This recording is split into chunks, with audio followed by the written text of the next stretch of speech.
जय श्री राम। आप सबको पता है हनुमान जी कौन है, क्योंकि शिव जी के 11वें अवतार हैं। पर क्या आपको ये पता है हनुमान जी की पूंछ कौन है? आज मैं आपको इसी विषय पर एक कहानी सुनाऊंगी। पार्वती माता ने शंकर जी से कहा, भगवान अपने इस भक्त को कैलाश आने से रोक दीजिए, वरना किसी दिन मैं इसे अग्नि में भस्म कर दूंगी। ये जब भी आता है मैं बहुत असहज हो जाती हूँ। ये बात मुझे बिल्कुल भी पसंद नहीं है। आप इसे समझा दीजिए, ये कैलाश में प्रवेश ना करे। शिवजी जी जानते थे कि पार्वती सिर्फ उनके वरदान की मर्यादा रखने के लिए रावण को कुछ नहीं कहती है। वो चुपचाप उठकर बाहर आकर देखते हैं, रावण नंदी को परेशान कर रहा है। शिवजी को देखते ही वो हाथ जोड़कर प्रणाम करता है। प्रणाम महादेव। आओ दशानन, कैसे आना हुआ? मैं तो बस आपके दर्शन करने के लिए आ गया था महादेव। आखिर महादेव ने उसे समझाना शुरू किया, देखो रावण, तुम्हारा यहाँ आना पार्वती को बिल्कुल भी पसंद नहीं है, इसलिए तुम यहाँ मत आया करो। महादेव, ये आप कह क्या रहे हैं? आपने ही तो मुझे किसी भी समय आपके दर्शन के लिए कैलाश पर्वत पर आने का वरदान दिया है, और अब आप ही अपने वरदान को वापस ले रहे हैं। ऐसी बात नहीं है रावण, लेकिन तुम्हारे क्रियाकलापों से पार्वती परेशान रहती है, और किसी दिन उसने तुम्हें श्राप दे दिया तो मैं भी कुछ नहीं कर पाऊंगा। इसलिए बेहतर यही है कि तुम यहाँ पर ना आओ। फिर आपका वरदान तो मिथ्या हो गया महादेव। मैं तुम्हें आज एक और वरदान देता हूँ। तुम जब भी मुझे याद करोगे, मैं स्वयं ही तुम्हारे पास आ जाऊंगा। लेकिन तुम अब किसी भी परिस्थिति में कैलाश पर्वत पर मत आना। अब तुम यहाँ से जाओ, पार्वती तुमसे बहुत रुष्ट है।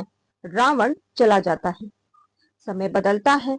हनुमान जी रावण की स्वर्ण नगरी लंका को जलाकर राख करके चले जाते हैं, और रावण उनका कुछ नहीं कर सकता।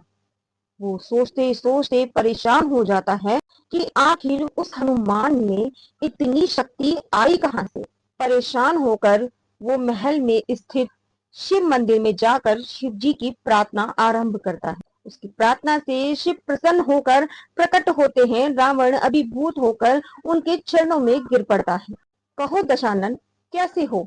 शिव जी पूछते हैं। आप अंतर्यामी हैं महादेव, सब कुछ जानते हैं प्रभु।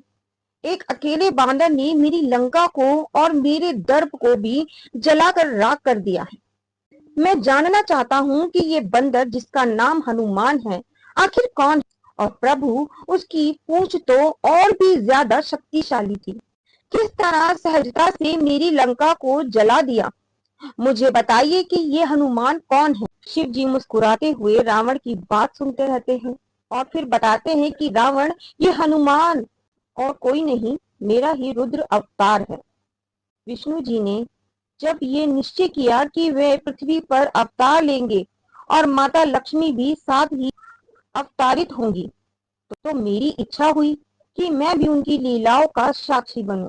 और जब मैंने अपना ये निश्चय पार्वती को बताया तो वह हट कर बैठी कि मैं भी साथ ही रहूंगी। लेकिन ये समझ नहीं आया कि उसे इस लीला में किस तरह भागीदार बनाया जाए। तब सभी देवताओं ने मिलकर मुझे ये मार्ग बताया, आप तो बांदर बन जाइए और शक्ति स्वरूपा पार्वती देवी आपकी पूजा के रूप में आपके साथ रहे, तभी आप दोनों साथ रह सकते हैं। और उसी अनुरूप में मैंने हनुमान के रूप में जन्म लेकर राम जी की सेवा का व्रत रख लिया, और शक्ति रूपा पार्वती ने पूज के रूप में और उसी सेवा के फल स्वरूप तुम्हारी लंका का दहन किया। अब सुनो रावण, तुम्हारे उद्धार का समय आ गया है। श्री राम के हाथों तुम्हारा उद्धार होगा। मेरा परामर्श है कि तुम युद्ध के लिए सबसे अंत में प्रस्तुत होना, जिससे कि तुम्हारा समस्त राक्षस परिवार भगवान श्री राम के हाथों से मोक्ष मोक्ष को प्राप्त करे और तुम सभी का उद्धार हो जाए।